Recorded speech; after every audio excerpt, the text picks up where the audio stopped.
अस्सलाम वालेकुम। 9th class, कैसे हैं आप लोग सर? जी, तो 9th क्लास हम लोग पढ़ रहे हैं ट्रांसपोर्ट, चैप्टर नंबर 9। टॉपिक है जिसमें आज का हमारा transportation. Transportation actually this is the loss of water from plant service through the evaporation. ये वाटर का एवेपोरेशन की फॉर्म में या वेपर की फॉर्म में स्केप हो जाना प्लांट बॉडी के किसी भी हिस्से से, इसे ट्रांसपोर्टेशन कहा जाता है। तो जी क्लास 5 तो जी डेफिनेशन। उसके बाद हम सोर्सेज देखते हैं। सोर्सेज में स्टोमेटा है हमारे पास नंबर 1 पे, नंबर 2 पे क्यूटिकल है, नंबर 3 पे लेंटिसल है। What is stomata? Stomata is actually a microscopic pore which is present in epidermis. Microscopic pore mean that can not be viewed with naked eye without any instrument. और 90% जो transpiration है आपका वो stomata transpiration है, या 90% water जो है आपका लूज कर जाता है प्लांट बॉडी से ट्रांसपायरेशन के ज़रिए, और मैक्सिमम ट्रांसपायरेशन स्टोमेटा के ज़रिए होती है। उसके बाद क्यूटिकल की बात करते हैं। क्यूटिकल क्या है हमारे पास? जो प्लांट बॉडी का जो लीफ है उसका जो अपर मोस्ट शाइनी पार्ट है, वैक्सी पार्ट है, उसे आप क्यूटिकल बोलते हैं। ट्रांसपायरेशन वहाँ से भी हो सकती है।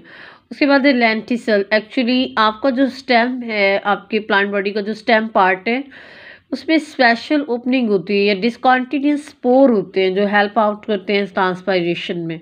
तो इस तरीके से हमारे पास बेसिकली 3 फंडामेंटल सोर्सेज आ गए, स्टोमेटल, क्यूटिकल और लेंटिसल। जी क्लास, तो ये थे सोर्सेज। उसके बाद थोड़ा सा हम वर्किंग पे फोकस करेंगे। वर्किंग क्या है हमारे पास? ट्रांसपायरेशन का जो मेथड है वो क्या है? सबसे ज़्यादा जो एक्टिवली आपको हेल्प करते हैं ट्रांसपायरेशन में मेसोफिल सेल है। कैसे हेल्प करते हैं? Because mesophyll cell is providing maximum service area for the evaporation of water from leaf.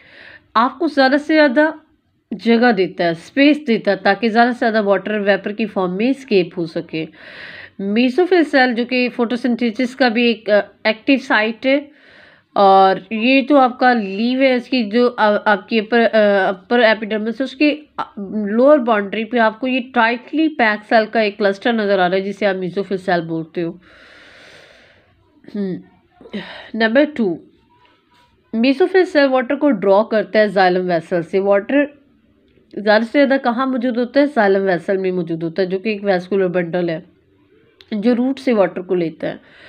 और into mesophyll cell, mesophyll cell में वाटर इनटेक कम होता है as compare to xylem. So water osmosis के ज़रिए वाटर प्रेशर डिफरेंस की बुनियाद पे जाइलम से मूव करता है मेसोफिल में।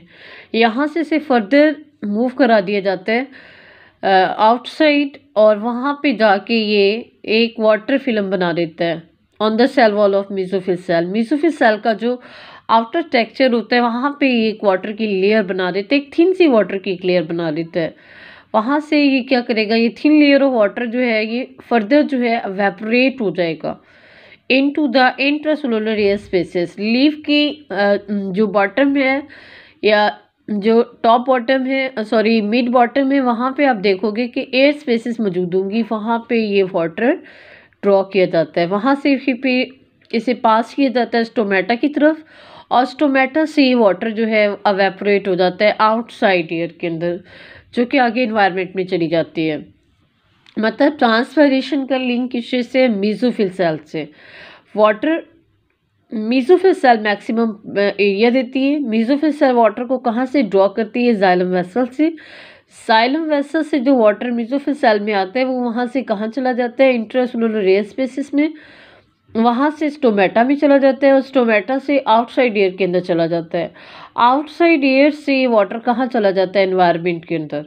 तो यही हमारे पास डेफिनेशन है ट्रांसपायरेशन की, कि वाटर का जो वेपर की फॉर्म में प्लांट बॉडी से एस्केप हो जाना है या उसका एग्जिट हो जाना है या खारिज हो जाना है, वो है जी ट्रांसपायरेशन। वो आपके प्लांट के किसी भी पार्ट से हो सकती है।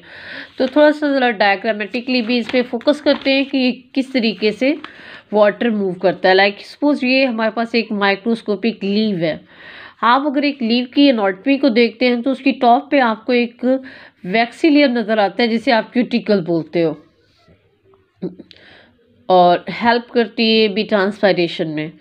उसके बाद आपको ना सिंगल लेयर ऑफ सेल्स नज़र आ रही है, तो इसे आप एपिडर्मिस कहते हैं। इसकी जो लोअर पार्ट है वहाँ पे ये टाइटली पैक सेल्स की जो लेयर नज़र आ रही है इसे आप मेसोफिल सेल बोलते हैं, जो ज़्यादा से ज़्यादा एक्टिवली आपको हेल्प करते हैं ट्रांसपायरेशन में by providing maximum service area.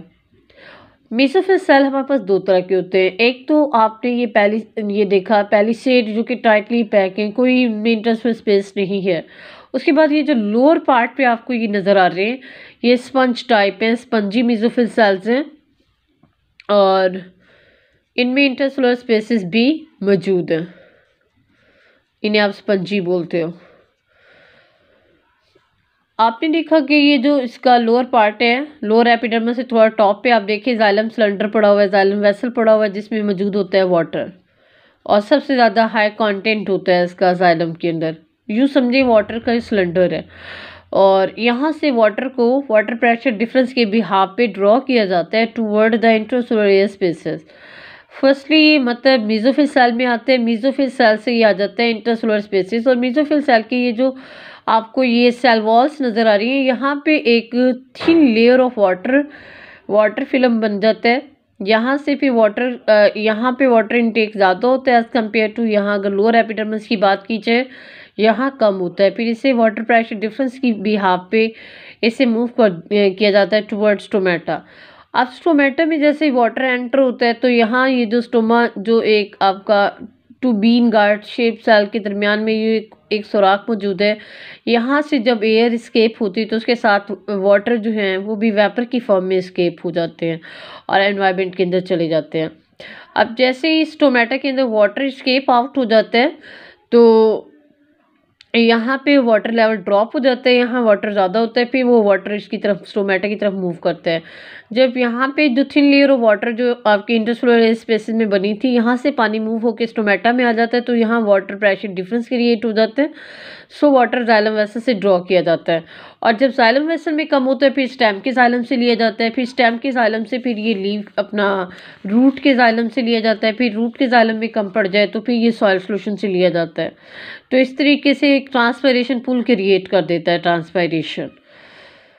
तो माइक्रोस्कोपिक लीव आपने इसकी प्रैक्टिस भी करनी है, डायग्राम भी ड्रॉ करनी है। तो जी क्लास दूसरा जो टॉपिक है हमारा इस चैप्टर में इस लेक्चर में, वो opening and closing of stomata. Opening और क्लोजिंग के लिए हम टू टेक्निक डिस्कस करेंगे, एक हमारे पास ओल्ड टेक्निक होगी और एक हम मॉडर्न टेक्निक देखेंगे। इलेक्ट्रॉन अपना जब नहीं थी हमारे पास तो हम लाइट जो आपके पास माइक्रोस्कोप थी उसकी स्टडीज़ में जब हमने देखा तो हमने एक चीज़ ऑब्जर्व की कि जब आपका प्लांट बॉडी उसमें वाटर इनटेक गेन होता है तो एक्चुअली वो गार्ड सेल जो होते हैं वो टर्जिड हो जाते हैं, तनाव में आ जाते हैं, उनमें टर्गर प्रेशर ज़्यादा हो जाता है।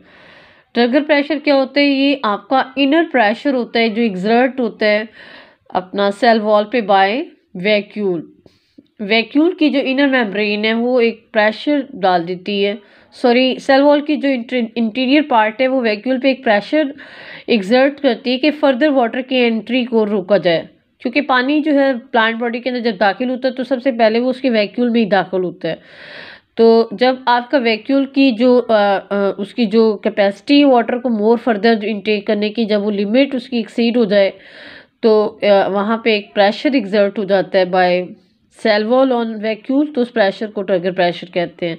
जब टर्गर प्रेशर इंक्रीज कर जाता है तो उस टाइम गार्ड सेल जो होता है वो टर्जिड हो जाता है, वो तनाव में आ जाता है, जिसकी वजह से उसकी साइड पे ये जो टू बीन शेप आपको गार्ड सेल नज़र आ रहे हैं ये टर्जिड हो जाते हैं, और इनके दरमियान जो कर्व है या जो पोर है वो ओपन हो जाता है। तो इस तरीके से स्टोमेटा जो है वो ओपन हो जाता है। 90% रिसर्च की गई है डे टाइम के अंदर स्टोमेटा ओपन ही होते हैं। मोस्टली प्लांट स्टोमेटा को डे टाइम में ओपन ही रखते हैं, लेकिन कुछ प्लांट ऐसे हैं जो नाइट टाइम में भी अपने स्टोमेटा को ओपन रख सकते हैं। उसके बाद लेटेस्ट टेक्निक जो इलेक्ट्रॉनिक स्टडीज से हमारे सामने आई वो ये कि आपके पास पोटाशियम आयन की जो मूवमेंट है एक्चुअली ये फोटोसेंसिटिव है। Potassium ion are the photosensitive ion. जब आपकी लाइट इंटेंसिटी इंक्रीज होती है, जाहिर सी बात है डे टाइम में ही हो सकती है, तो पोटाशियम आयन क्या करते हैं, मूव करते हैं toward the guard cell epidermal cell से पोटाशियम आयन मूव करते हैं टुवर्ड गार्ड सेल, तो उसको फॉलो करता है वाटर भी पोटाशियम आयन के पीछे पीछे गार्ड सेल में दाखिल होता है, जिसकी वजह से वो टर्गर प्रेशर अटेन हो जाता है और स्टोमेटा डे टाइम में ओपन हो जाता है। तो ये तो थी इलेक्ट्रॉन आपकी मॉडर्न टेक्निक, जिसने बताया कि पोटाशियम आयन बेसिकली कंट्रोल करते हैं, रेगुलेट करते हैं ओपनिंग और क्लोजिंग ऑफ स्टोमेटा की। और किस तरीके से, क्योंकि पोटाशियम आयन जो है वो फोटोसेंसिटिव है, और फोटोसेंसिटिव जाहिर हैं तो डे टाइम में लाइट हो सकती है, नाइट में तो नहीं हो सकती सनलाइट। इसी तरीके से क्लोजिंग की बात कीजिए तो जब एक प्लांट बॉडी के अंदर वाटर इनटेक लेवल जो होगा वो क्या हो जाता है, ड्रॉप हो जाता है, तो वो फ्लैसिड हो जाता है, मतलब मुरझा जाता है, और उसके जो गार्ड सेल्स होते हैं वो इस स्टोमा को इनक्लोज कर देते हैं, मतलब बंद कर देते हैं। सेकेंड वही टेक्निक के movement of potassium ion from the guard cell to the epidermal cells loose a stomata, sorry close a stomata. तो जब नाइट टाइम में जब आपका सनलाइट डिम पड़ जाता है तो उस टाइम पोटाशियम आयन जो कि एपिडर्मल सेल से डे में गार्ड सेल के अंदर जा रहे थे, वो अब गार्ड सेल से मूव करेंगे, बैक जाएंगे दोबारा एपिडर्मल सेल में, जिसको वाटर भी फॉलो करेगा, और इस तरीके से गार्ड सेल के अंदर से वाटर जो लेवल होगा ड्रॉप हो जाएगा, जिसकी वजह से वो फ्लैसिड हो जाएंगे और उनका जो स्टोमा होगा वो भी क्या हो जाएगा, क्लोज हो जाएगा। तो जी क्लास ये तो थी ओपनिंग और क्लोजिंग ऑफ स्टोमेटा। उसके बाद नेक्स्ट जो हमने इस चैप्टर में डिस्कस करना है वो है हमारे पास ट्रांसफरेशन। ट्रांसफरेशन की सिग्निफिकेंस, ट्रांसफरेशन की सिग्निफिकेंस में हम इसके एडवांटेज, इसके फ़ायदे भी देखेंगे और डिसएडवांटेज, इसके नुकसानात भी देखेंगे। तो सबसे पहले हम उसके एडवांटेज देख लेते हैं। ट्रांसफरेशन एक्चुअली क्रिएट करता है ट्रांसफरेशन पूल। सबसे बड़ा फ़ायदा क्या है ट्रांसफरेशन का, ट्रांसफरेशन पूल क्रिएट करता है। अब ट्रांसफरेशन पूल क्या है हमारे पास, that is a pulling force. Transpiration is a pulling force which is primarily responsible for conduction of water and salt from root to aerial parts of plant body. Actually वो कहते हैं एक पुलिंग फोर्स है, खिंचाव की एक ऐसी force है जो पानी को नीचे जड़ से लेके ऊपर जो है उसके पत्ते की जो शूट है वहाँ तक के क्या करता है, प्रोवाइड करता है। कैसे करते हैं ये थोड़ा सा हम एलेबोरेट कर लेते हैं। लाइक सपोज क्लास ये हमारे पास रूट्स हैं और यहाँ पे ये टॉप है, यहाँ पे कोई भी लीव है, यहाँ से सपोज वाटर चला गया, आउट हो गया, तो यहाँ पे वाटर का लॉस हो गया, जाहिर सी बात है फिर वाटर यहाँ से मूव करेगा इस पार्ट पे, यहाँ वाटर कम हो जाएगा, फिर वाटर यहाँ से मूव करेगा इस पार्ट में, तो यहाँ पे फिर पानी की कमी हो जाएगी, फिर ये जो सारा सॉइल सोल्यूशन है फिर वाटर यहाँ से मूव करेगा इसके अंदर। तो ये एक रूट से लेके aerial part of plant body में एक ट्रांसपरेशन पुल, एक खिंचाव की एक फोर्स क्रिएट हो जाती है जो कि वाटर प्रेशर डिफरेंस की बिहाफ पे क्रिएट होती है। तो ये डिफरेंस क्यों क्रिएट होता है, ट्रांसपरेशन की वजह से, क्योंकि टॉप से स्टोमेटा के जरिए वाटर जो है वो एस्केप हो जाता है, तो वहाँ पे वाटर की कमी हो जाती है, जिस कमी को पूरा करने के लिए पानी फिर नीचे से ऊपर जाता है। इस तरीके से रूट से शूट तक पानी को कंडक्ट किया जाता है, तो इसलिए ट्रांसपरेशन बहुत ज़्यादा ज़रूरी है। उसके बाद दूसरे नंबर पे ट्रांसपरेशन बहुत मैटर करती है क्योंकि ये रेगुलेशन करती है टेम्परेचर की। प्लांट बॉडी में से जब वाटर एस्केप हो रहा होता है तो एक्चुअली एक कूलिंग इफेक्ट उस पर डालता है।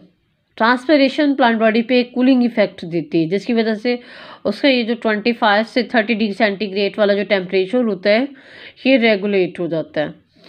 और अगर गर्म इलाके में अगर एक प्लांट है तो उसके लिए तो ट्रांसपरेशन बहुत ज़्यादा ज़रूरी होगी, बट एक लिमिट में। इसके अलावा बहुत ज़्यादा एसेंशियल वार्म इन्वायरमेंट में ये मैंने बता ही दिया क्यों, क्योंकि अक्सर प्लांट में जब ये ट्रांसपरेशन होगी तो स्टोमेटा जो होगा वो वेट हो जाएगा। वेट होने की वजह से हमें जो फ़ायदा होगा वो गैसेस एक्सचेंज में होगा। प्लांट को गैसेस के एक्सचेंज में बड़ी हेल्प मिल जाएगी। गैसेस एक्सचेंज क्या होता है, इनटेक करना ऑक्सीजन को और एक्सटेक करना कार्बन डाइऑक्साइड को, तो इसे गैसेस एक्सचेंज कहा जाता है। तो प्लांट के अंदर गैसेस का एक्सचेंज भी ट्रांसपरेशन मतलब हेल्प कर देती है, क्योंकि वेट कर देती है वो।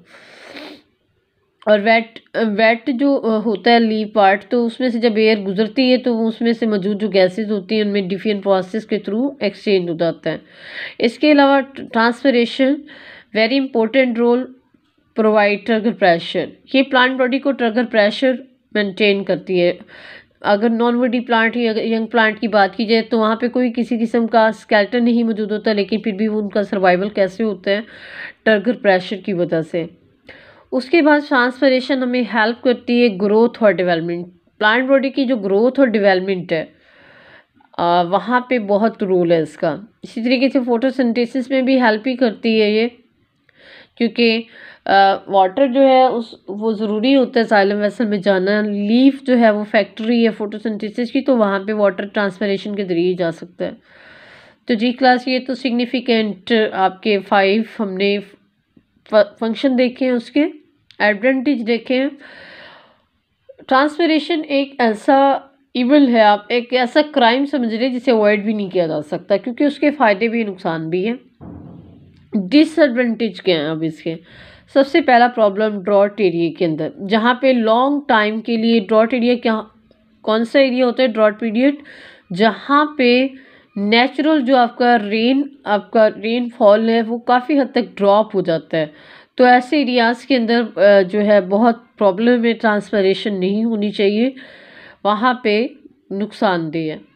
इसी तरीके से स्वेयर डेसिकेशन, बहुत ज़्यादा आपका ट्रांसपरेशन से वाटर जो है, एग्जेस वाटर जो है, जो ज़रूरत है जिसकी, लाइक जैसे डेजर्ट एरियाज़ हैं या ड्राई लैंड्स हैं, वहाँ पे पानी की बहुत कमी होती है, शिद्दत से पानी की कमी होती है। तो वहाँ पे अगर ट्रांसपरेशन हो जाती है तो वहाँ पे शदीद पानी की कमी का सामना करना पड़ सकता है प्लांट बॉडी को, जिसकी वजह से वो फ्लैसिड हो सकता है या मुरझा सकता है, वेल्टिंग हो सकती है उसकी, और अगर कंट्रोल ना किया गया तो इवन डेथ भी हो सकती है। इसके अलावा माइल्ड सी जो वाटर की स्ट्रेस है, पानी की जो थोड़ी सी कमी है जो ट्रांसपरेशन के ज़रिए है, तो उससे आपकी जो प्लांट बॉडी की जो ग्रोथ होगी या डेवलपमेंट होगी वो भी किसी हद तक ड्रॉप हो जाएगी या रिड्यूस हो जाएगी। तो जी क्लास, आज का हमारा टॉपिक था ट्रांसपायरेशन। होपफुली आपने अंडरस्टैंड किया होगा। मैं फिर से समराइज़ कर देती हूँ। Transpiration is the loss of water from plant body in form of evaporation. Basic sources were stomata, cuticle and lenticel. Working mechanism was mesophyll cell were providing maximum surface area for the water evaporation, and so that purpose water was drawn from the xylem vessel into mesophyll cell. Then it was direct contacted with the intercellular spaces where it formed a thin layer of water, and from where water was conducted toward the stomata and then pass out into the outside air that make the leaf wet, that help in gases exchange. Then हमने discuss किया opening and closing अपना stomata की techniques के बारे में। First technique हमारे पास थी डे टाइम और नाइट टाइम के अंदर, जहाँ पे हमने वाटर इनटेक देखा, वाटर की एंट्री देखी कि अगर एक प्लांट बॉडी के अंदर वाटर इनटेक अगर ज़्यादा है तो उसका स्टोमेटा ओपन हो जाता है, अगर कम है तो उसका स्टोमेटा क्लोज हो जाता है। 90% प्लांट जो है डे टाइम में अपना स्टोमेटा ओपन रखते हैं, बट कुछ स्टोमेटा ऐसे भी हैं जो कि नाइट टाइम में भी अपने स्टोमेटा को ओपन रख सकते हैं। और 100% तो नहीं, लेकिन 97% हम कह सकते हैं कि नाइट टाइम के अंदर स्टोमेटा क्लोज रखते हैं सारे प्लांट, बट कुछ जो हैं उनमें ओपन भी होते हैं। उसके बाद इलेक्ट्रॉन टेक्निक के अंदर हमने देखा कि potassium ion was photosensitive ion that was move into the guard cell from epidermal cell during the daytime, so water follow it, so that's why stomata open during the daytime, while during the night time potassium ion used to move from the guard cell into the epidermal cell, so water follow it and guard cell lose water and become flaccid, so that's why stoma close. और last में हमने transpiration के advantage और disadvantage देखे। Transpiration के advantage में देखा, सबसे पहले क्रिएट करता है ट्रांसपायरेशन पुल क्रिएट करते हैं, गैसेस एक्सचेंज में हेल्प करता है, कूलिंग इफेक्ट देता है, ये थर्मोरेगुलेशन में हेल्प करता है, इसके अलावा ग्रोथ और डेवलपमेंट में हेल्प करता है, फोटोसिंथेसिस में हेल्प करता है। और डिसएडवांटेज में देखा swear, drought, desiccation, wilting, even death या रिड्यूस ग्रोथ और डेवलपमेंट, तो ये इसके लॉसेस थे। होपफुली क्लास आपको समझ आ गए होंगे। कोई भी किसी किस्म का आपका प्रॉब्लम हो तो काइंडली प्लीज़ मुझसे शेयर कीजिएगा गूगल क्लासरूम में। अपना ख्याल रखिएगा और प्लीज़ काइंडली लास्ट फिर बोल रही हूँ कि साथ के साथ तमाम जितने भी टॉपिक हम कर रहे हैं उनके नोट्स बनाते जाएं। जैसे ही हमारा ये चैप्टर एंड होगा इंशाल्लाह हम फिर टेस्ट शेड्यूल एक रखेंगे और लिए जाएंगे आपसे टेस्ट। ओके जी, अल्लाह हाफिज़।